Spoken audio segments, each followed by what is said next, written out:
Welcome to our CELPIP Writing Task 2 video. Today we are going to explore the techniques and strategies involved in CELPIP Writing Task 2 opinion survey. But here's the twist. Rather than giving you a rich template, we will walk through a contrast flow model and you will walk away with not just a sample answer but the why behind every move. Okay, in task 2, you will face a prompt giving two options or a question. Example, whether something is positive or negative, whether you support option A or B. And you have about 26 minutes, right, for this task.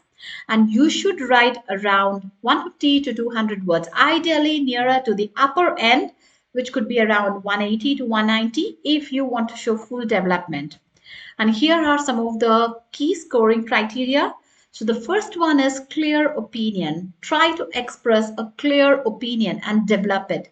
Start by stating your view upfront. You can start like I strongly believe. Then give reasons and examples to support it. Don't drift. You have picked a side, right? So go with the flow.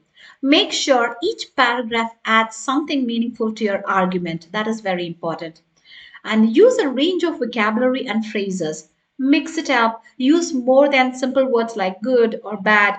Go for significant benefit, considerable drawback, on the other hand. So try to use a range of vocabularies and phrases, but at the same time, try to stay natural. Don't force fancy words if they don't fit.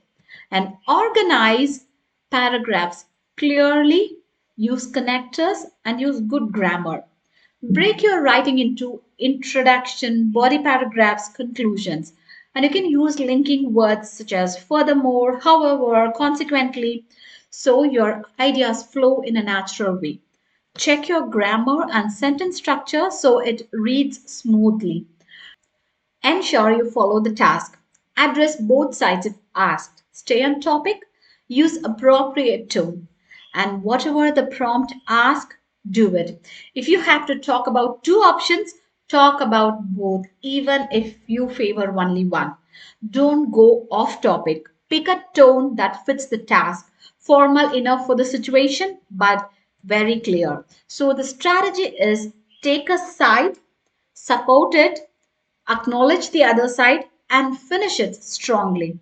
Okay, so now I'm going to introduce contrast flow structure that we are going to use it. Okay, so when I'm talking about this contrast flow structure, so here is the structure we will use. The first one is paragraph 1, which states the introduction, which means your issue and your opinion at the first point itself. Then paragraph 2, that's the body one, where you are giving reason supporting your view plus example. And then paragraph 3, that comes your body 2, in which you are giving the reason to, an example to, if you have any counter view, all these things will go under this paragraph. And paragraph 4, the conclusion, that means you're going to restate your opinion. You have to summarize your support and final thought. So why I'm calling this as a contrast flow? Because by including a counter view, even in a brief way, and rebutting it, you show the reader you have thought about the issue, not just given one-sided points. Okay, so you can use signal phrases like on the other hand, nevertheless, however, in contrast, consequently, ultimately. Okay, and also word count. Aim at least for 45 to 50 words for introduction and conclusion, and 70 to 80 words each for the two body paragraphs. That gets you around 180 to 190 range. Okay, so let's move on to a prompt here. The scenario is your city is considering whether to allocate an empty plot of land for option A, a public park, or option B, a shopping complex. You have to state which is the better choice and explain your reasons. Now, let me tell my response here. So this is my response. I'm just going to read it for you. Listen carefully. The question of how best to utilize the vacant plot at Oak Street has generated considerable debate.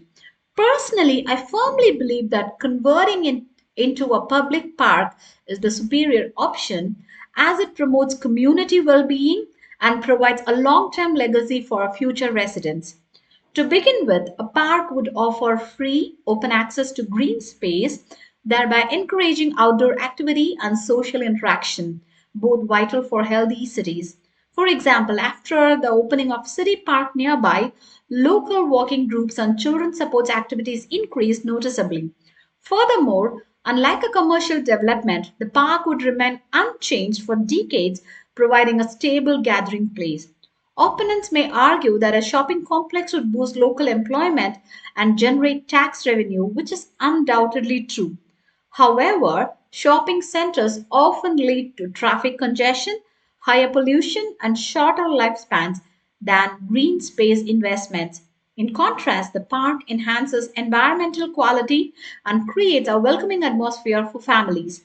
In conclusion, while commercial gains are important, the long term social and environmental advantages of a public park make it the better choice. I strongly support the park option. So, in this response, I have followed the contrast flow structure, right? In the introduction, I have stated with the clear opinion because I have mentioned I firmly believe that converting it into a public park is the superior option, and I have given the reason also for that, right? And for the second paragraph, which is the body one, I have mentioned about the community well being and with the example. I have also mentioned the long term legacy with the example, then I have made my counter view. Got it? And finally, I have ended up with the conclusion where I have restated my opinion strongly and also emphasized main points. Got it? Now, I'm just going to give you some creative nuggets where most videos don't emphasize on. First one is mini story hook. You can start the introduction with a very short scenario like last Saturday I visited the empty plot at Oak Street, silent apart from the breeze. That gives a visual and makes your writing more memorable. You can do that way also. And future you voice. That means in your conclusion, you can add a forward looking sentence in 10 years' time, when my children bring their grandchildren to this green space, they will thank the authorities for the decision. So that shows your writer mindset. Okay. And dual impact examples. So choose examples that show two benefits. Example, a park improves mental health as well as reduces heat island effect. That shows depth, isn't it? The next one is short counter to big points. Okay, don't ignore the other side, but keep the counter view short. Okay, this balance shows sophistication. Remember that. And connector variety improves readability. This is also very important. You can use contrast, ultimately, nevertheless. Try to avoid the words such as first, second, finally. Instead, you can use phrases such as to begin with, furthermore, and instead of using exactly 150, try to aim for 170 to 190 words because that gives you space for development without being underdeveloped. Okay, many sources suggest 180 to 190 words is ideal. Now, let me tell you some of the common pitfalls and how to avoid them. First one is waffling. Don't flip flop your opinion. Choose one side and stick to it, ignoring the prompts, bullet points. That comes the second, which means if you skip one instruction, you hurt your task fulfillment score. So please don't do that. And no counter view. Many students skip it, but including even a small acknowledgement, it adds clarity and maturity. Weak vocabulary or repetition, please avoid repeating the same word over and over. Try to mix in synonyms and paraphrasing. And again, if you are using poor paragraphing, no, that's not going to give you a higher score because you are dumping too many ideas in one long paragraph. Try to use a better, clear structure. and writing under 150 words. If you write just 130 to 140 words, then you can't develop ideas fully, right? It reflects in your score. And you can avoid all these with the structure plus planning approach that we have used. And that's wrap up task 2. Hope you found the contrast flow model helpful and the unique tips give something new to try. If you're preparing for CELPIP, practice one email and one survey essay every other day using these scripts as template. That's all for today's video. Kindly like, share and subscribe for more CELPIP tips. See you in the next video. Bye-bye.